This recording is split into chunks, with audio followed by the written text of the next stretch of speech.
Good morning, everyone. This is my Bible verse for today, this morning, from John 15, verse 5 to 8.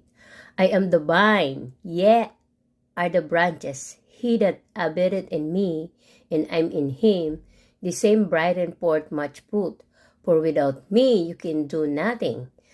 Herein is my Father glorified, that ye bear much fruit, so shall ye be my disciple.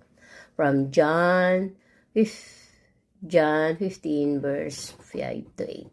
Inspiration. Throughout nature in God's glorious work, we can see interdifference between species.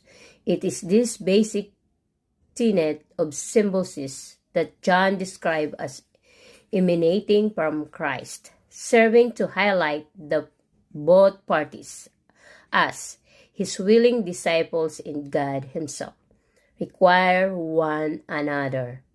Prayer. God Almighty, thank you for your word and truth and for giving me the more nurturing and support I need.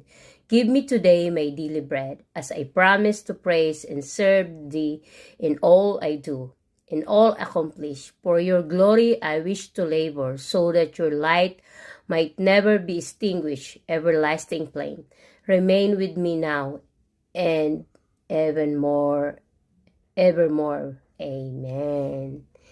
This is the word of God. Always remember, Jesus loves you. God bless everyone. Please read the Bible every day. That's the food to our soul. Okay?